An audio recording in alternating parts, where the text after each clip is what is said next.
Arthur Williams, the greatest counterfeiter of all time, managed to produce millions of fake bills.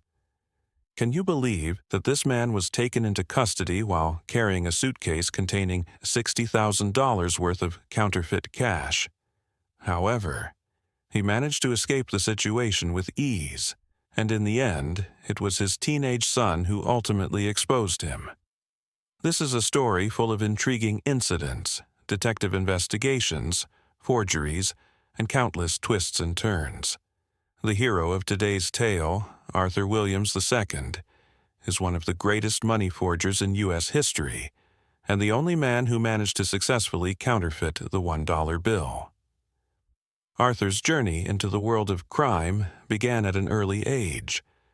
His first criminal act was breaking into car park counters to buy groceries and help his mother. One day, he returned home to find the refrigerator empty, which left him deeply upset and questioning their dire circumstances. In a state of frustration and depression, he took a walk to clear his mind.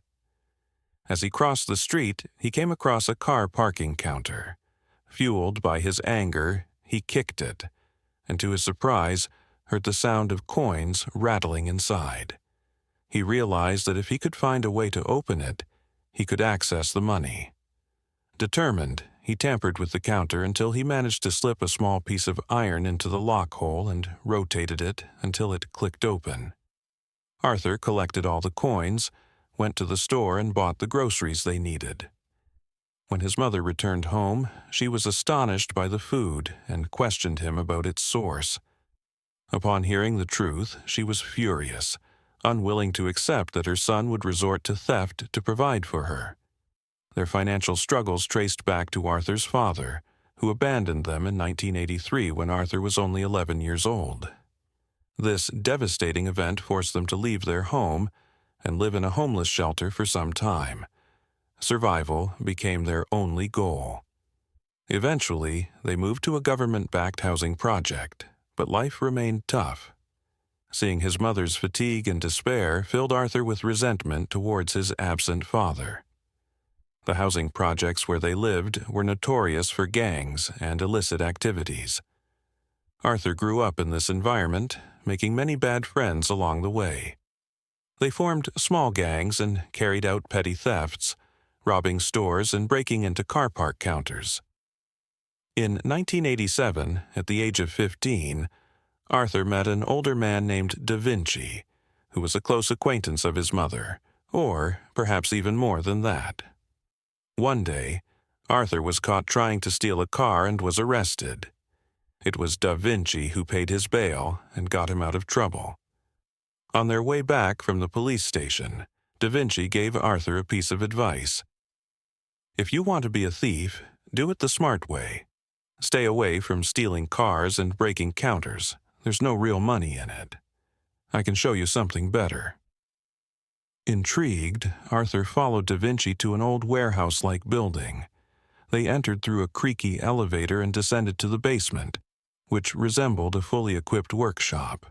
The place was filled with machines, stacks of paper, ink, and other mysterious tools. The smell of ink filled the air as Arthur gazed in astonishment. "What is this place?" he asked. Da Vinci simply replied, "Just watch and learn." Arthur observed as Da Vinci demonstrated the entire process of printing counterfeit money. He learned how to mix colors, create molds, and assign unique serial numbers to each bill. The entire operation fascinated him, and he quickly grew fond of the artistic aspect of counterfeiting. Da Vinci became like a father figure to him, earning his respect and admiration. Most importantly, Arthur was thrilled by the money he earned. The more he printed, the more he received. For nearly a year, things went smoothly. Then, without warning, Da Vinci disappeared.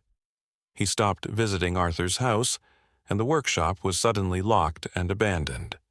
Once again, Arthur felt the sting of abandonment, first by his father, and now by Da Vinci. The pain was unbearable. Desperate, Arthur reconnected with his old gang and resumed his life of theft. This led to a relationship with a girl that resulted in the birth of his son, Arthur III, when he was just 17 years old. Determined not to abandon his child as his father had done, Arthur vowed to be present in his son's life. To support his new family, Arthur and his friends devised a risky plan to make money. They impersonated police officers, complete with uniforms and a police-like vehicle, targeting local drug dealers they knew from their neighborhood. They raided them, confiscating cash and drugs under the guise of law enforcement. At the time, police corruption was rampant, so their scheme appeared plausible. However, their luck ran out when they targeted a drug dealer who was accompanied by his armed gang members. Instead of surrendering, the dealer called for backup, and gunfire erupted. Arthur and his friends fled in different directions, but Arthur was shot in the leg. He collapsed, bleeding and fading into unconsciousness. Believing it was the end, he later awoke in a hospital to learn that the gang had left him for dead until paramedics arrived. Terrified and shaken by the incident, Arthur decided to flee Chicago for Texas in 1993. Leaving behind his mother and son, he sought a fresh start, determined to lead an honest life. He took up various low-paying jobs but remained committed to turning his life around. In Texas, Arthur met a woman named Natalie, and they quickly fell in love. They got married, and Arthur trusted her enough to reveal his criminal past. To his surprise, rather than rejecting him, she was fascinated by his skills and encouraged him to return to counterfeiting. If you're that good, why not do it again? But this time, for yourself. We'll be rich and live the life we've always dreamed of, she said. Gradually, Arthur was persuaded. He carefully planned his return to counterfeiting, buying printing machines and recalling the techniques Da Vinci had taught him. He began printing small batches, ensuring top quality, as he knew that spending fake money was riskier than making it. In 1996, however, a major challenge arose. The U.S. government introduced a new $100 bill with advanced security features, such as watermarks, color-shifting ink, and UV-sensitive threads, making counterfeiting nearly impossible. The government had released the new design specifically to combat forgers like Arthur. Arthur did not despair. On the contrary, he was thrilled, viewing it as an exciting challenge. This was a new level, entirely different from what he had learned from Da Vinci.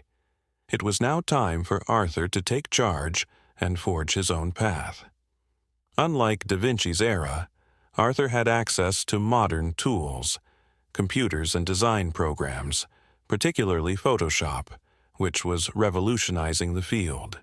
He was among the pioneers in using digital technology to counterfeit money. Before diving into design, Arthur knew the most critical element was the printing paper. It had to match the paper used by the Federal Reserve precisely. Identifying fake paper was easy with a simple pen that cashiers used. A yellow line indicated authenticity, while a brown line exposed ordinary paper. This paper, however, was not commercially available. In reality, it wasn't just paper. It was a blend of cotton, linen, and unique chemicals. Determined to find a solution, Arthur and Natalie ordered paper from around the world, conducting countless tests, all of which ended in failure. Frustration crept in, and Arthur was on the verge of giving up, but Natalie wouldn't let him. In a moment of frustration, she picked up a thick phone book, intending to throw it, but instead placed it on the table. Absent-mindedly, she drew a line on its pages, and to their astonishment the line turned yellow. Their eyes widened in disbelief before erupting in excitement. Natalie quickly tracked down the company that printed the phone books. Posing as a teacher conducting a project with her students, she convinced them to supply her with the paper, completely unaware of its intended use. When Arthur received the paper, he was amazed by its quality. Placing two sheets together revealed a striking resemblance to real banknotes. He suggested embedding watermarks and security strips between the layers. The final challenge was the color-changing ink.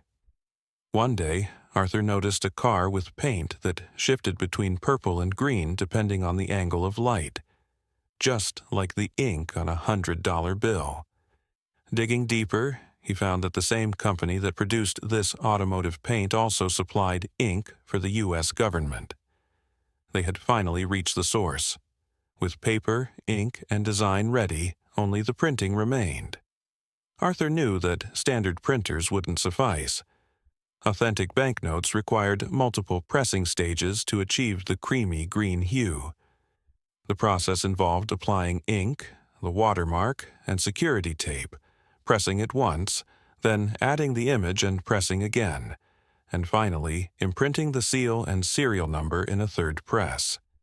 They even programmed software to assign unique serial numbers to each bill automatically. Arthur had now become the most successful counterfeiter in U.S. history. The counterfeit bills were indistinguishable from real money, and his dedication had paid off. Natalie tested their creation by purchasing a small item with a counterfeit $100 bill. The cashier used the verification pen. The line turned yellow. He checked the watermark and color-changing ink, all passing scrutiny. Natalie left triumphant, and Arthur realized they had achieved their goal. From then on, they printed nearly $50,000 monthly, spending cautiously to avoid suspicion. Over the next year and a half, they moved frequently, spending and laundering money carefully. They bought goods and exchanged counterfeit cash for real money, growing their wealth substantially. Despite their young age, 23 and 22, they lived a dream life, printing up to $30,000 a day. They even found joy in philanthropy, buying baby supplies and clothing to donate to charities. However, by 2000, Arthur decided to return to Chicago, bringing Natalie along. He had financially supported his son and his son's mother over the years, but now he wanted to reconnect. Spending time with his 10-year-old son strengthened their bond. Arthur also reunited with old friends and shared his counterfeiting success. He showcased his bills, which fooled even them, and proposed they assist with distribution through restaurants, nightclubs, and casinos. This expanded his operations, drawing the attention of the FBI, who acknowledged the counterfeit bills as the best in circulation. Realizing the scale of his operation, Arthur began working with gangs to distribute large sums more efficiently, selling $100,000 in counterfeit money for $30,000 in real cash. He established connections with Russian gangs and the Italian mafia, operating cautiously. Paranoia set in. Arthur became obsessed with security, carrying detectors to check for surveillance wherever he went. In 2002, things took a turn when a Russian gang invited Arthur to a lavish party at a hotel nightclub. With $60,000 in counterfeit money and drugs gifted by the gang, Arthur rested in his room. Suddenly, police banged on the door. They stormed in, finding drugs on the bedside table and discovering the suitcase of money. One experienced officer sensed something was off about the bills, leading to Arthur's arrest. Arthur feared this was the end, as counterfeiting was a federal offense. However, his lawyer found a loophole. The police had entered the room unlawfully, claiming they saw the drugs from the hallway, which was impossible. On these grounds, the case was dismissed. Despite escaping conviction, Arthur knew the FBI was closing in. He ceased all operations and severed ties with gangs, yet anxiety consumed him. Seeking a fresh start, he decided to search for his estranged father, who had left when Arthur was 11. Tracking him down in Alaska, Arthur wrote a letter, and soon his father called. They agreed to meet. Their reunion was bittersweet. Arthur felt both joy and resentment. Over time, they reconciled, with his father apologizing for abandoning him during hard times. Feeling a new sense of trust, Arthur confided in his father about his counterfeiting operations. Soon after, his father, facing financial struggles, asked Arthur for a favor, to print some money for him. Arthur was taken aback by his father's request and said, "I told you that I was arrested and was about to be imprisoned, and you're asking me to print money for you?" His father, trying to persuade him, responded, "You have a talent, and it should be used for our benefit. If you're afraid of the police, don't worry. No one knows you here in Alaska. I'm ready to help you." Initially hesitant, Arthur was torn between fear and the desire to make his father proud. Eventually, he decided to resume printing. He had previously hidden some paper and printing machines in a Chicago warehouse and asked his friends to ship them to Alaska. Upon receiving the shipment, he and his father set up a printing workshop together, an experience that brought them closer. Arthur took pride in showcasing his work to his father, feeling accomplished. However, the results were not as impressive as before. The quality was lower than previous versions. Concerned, Arthur insisted that they keep this secret and test the money first, just as he had done with Natalie before circulating it. Despite appearing understanding, his father did the exact opposite.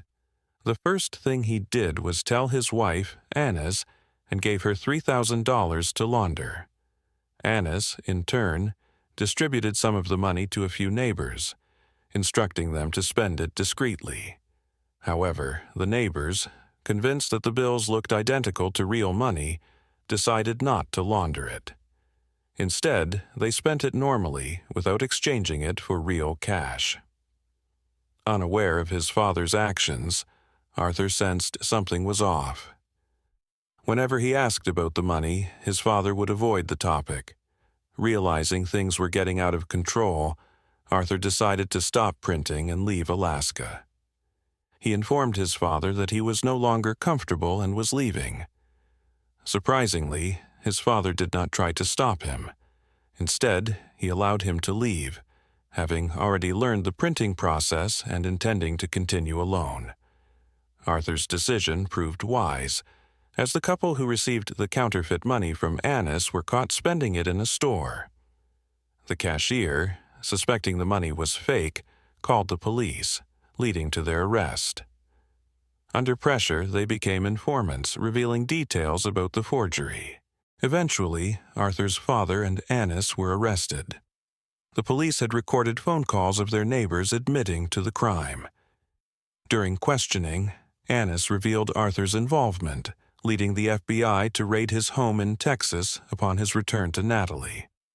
However, Arthur was cautious. He had hidden his counterfeit money in plastic containers buried in the woods. Despite this, he was arrested based on Annis's testimony. Arthur's father received a 5-year prison sentence, while Arthur was sentenced to 3 years due to lack of concrete evidence. The neighbors were released for cooperating with the police. Arthur served 2.5 years in prison, one of the hardest times of his life due to his separation from his son and wife. He reflected on his choices and vowed to leave the world of crime forever, eagerly awaiting his release to start anew. Upon his release, tragedy struck. His father passed away in prison. The news was devastating, especially as Arthur had always loved his father despite their complicated relationship. Determined to turn his life around, in 2004, Arthur returned to Chicago to be closer to his 15-year-old son and rebuild their relationship. Arthur worked several low-paying, temporary jobs such as a waiter and bathroom cleaner to provide for his son and his son's mother.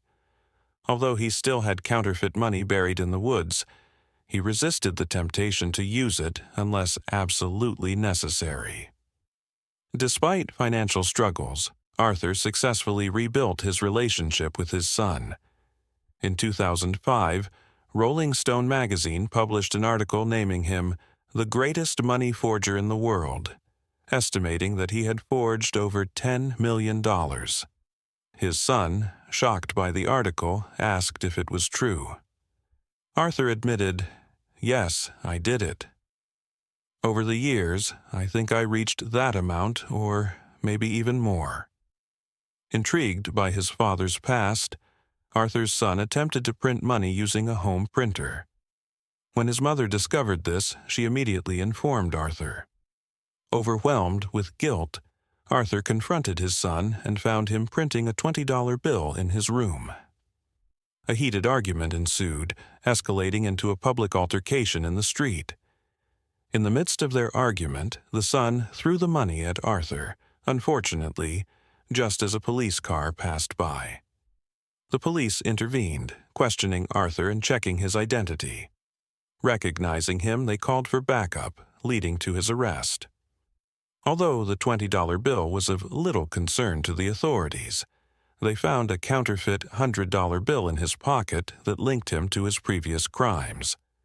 This time, with sufficient evidence, Arthur was sentenced to 9 years in prison, while his son was sent to a juvenile detention center. Feeling utterly defeated, Arthur considered himself a failure.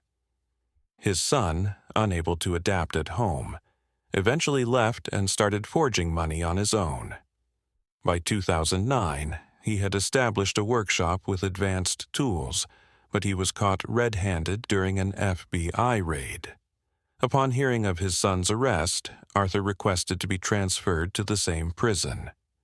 When the request was granted, they reconnected and grew closer, discussing their future aspirations. Arthur dreamed of becoming an artist and spent his time painting while incarcerated.